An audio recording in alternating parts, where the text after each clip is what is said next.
Hey everyone! Welcome back to another episode of our language learning podcast, where we talk about practical ways to improve your English and have some fun while doing it. I'm Tom, and sitting across from me is the always energetic, always caffeinated Kate. Hello, everybody.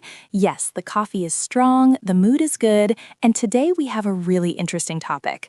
We're talking about something that many English learners dream about: how to make your brain think in English. Exactly.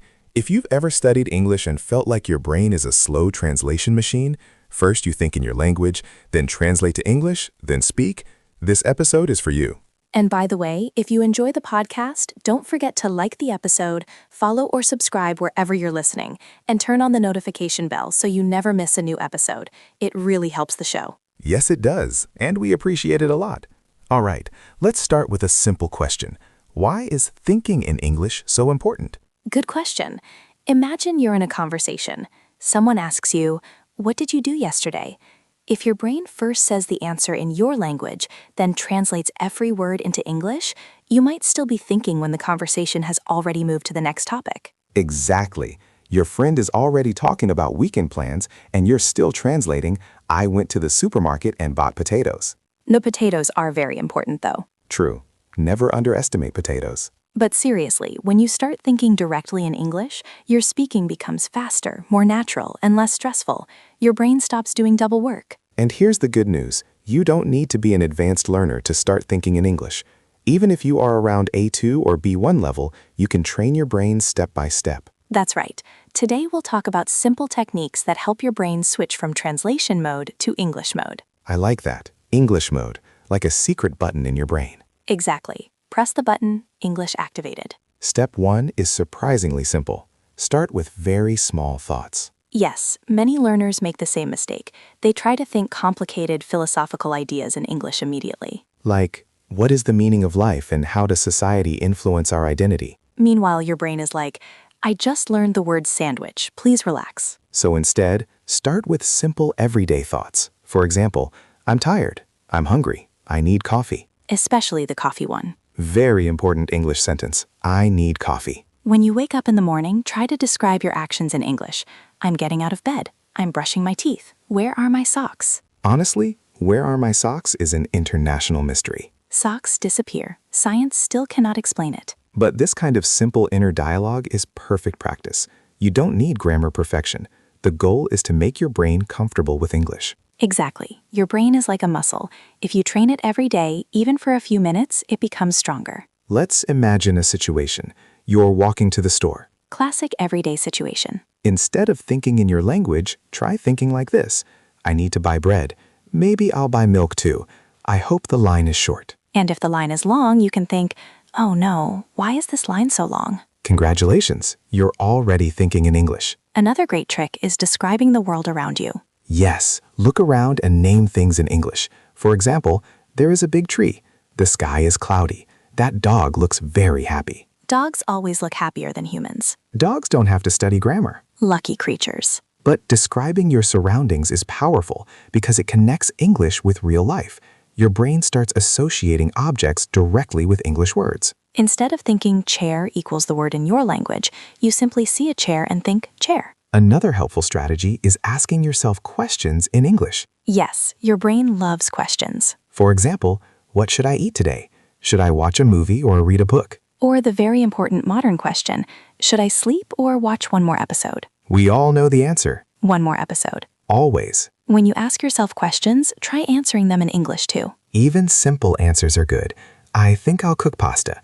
Maybe I'll go for a walk. And if you don't know a word, don't panic. Yes, that's very important. Don't stop thinking just because one word is missing. Instead, explain the idea with simpler words. For example, maybe you don't know the word microwave. Then say, the machine that makes food hot quickly. Perfect communication. Your brain learns flexibility. That's exactly how real conversation works. Now, let's talk about another powerful trick, narration. Ah, yes, becoming the narrator of your own life. Imagine a documentary voice. And here we see Tom entering the kitchen in search of snacks. He opens the fridge, but sadly, there is only a lonely carrot. A tragic story. But narration helps your brain practice full sentences. For example, now I'm making tea. I'm checking my phone. I'm looking for my keys. And again, where are the keys? Probably with the missing socks. Another important step is listening to a lot of English. Your brain needs input before it produces output. Yes, podcasts, videos, TV shows, audiobooks,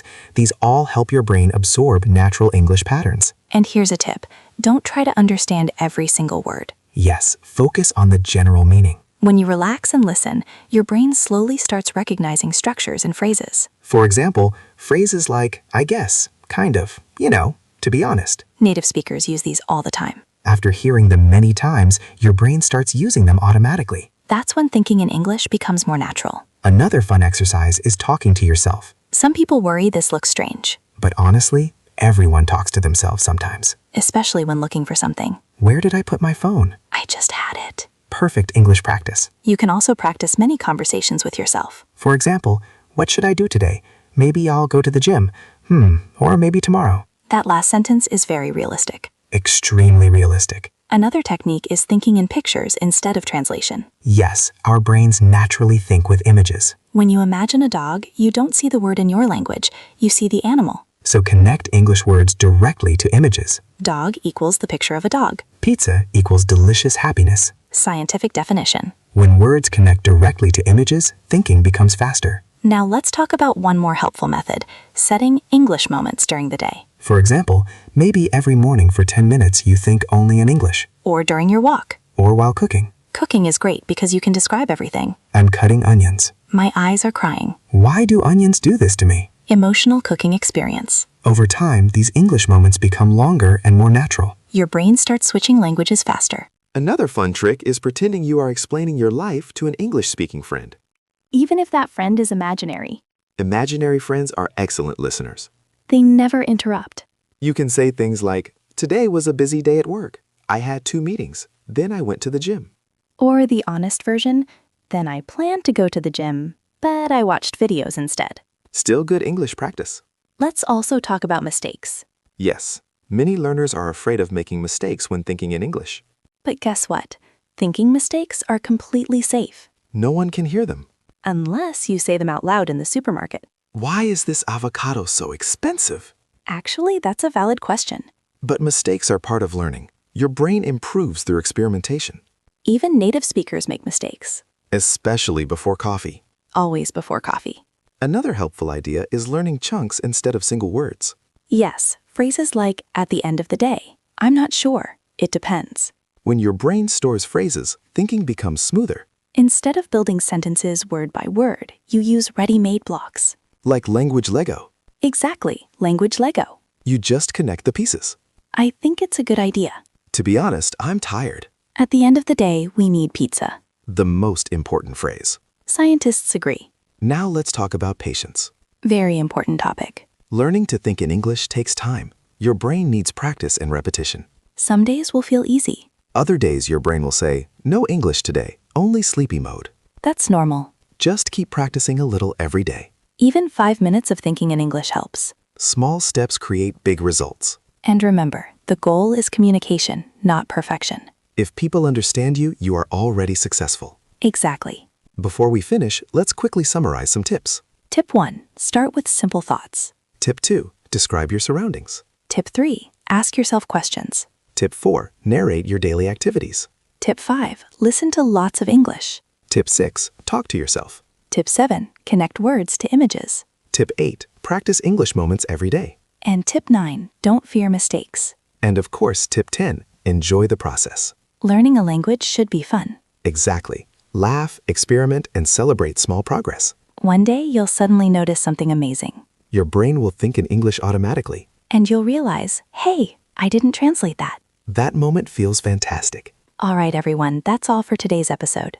If you enjoyed listening, don't forget to like the podcast, subscribe to the channel, and turn on the notification bell so you never miss new episodes. It really helps us continue making fun and helpful content for English learners. And if you know someone who is learning English, share this episode with them. Maybe their brain will also switch to English mode. Thanks for listening. See you next time. Bye, everyone. And remember, practice a little English today.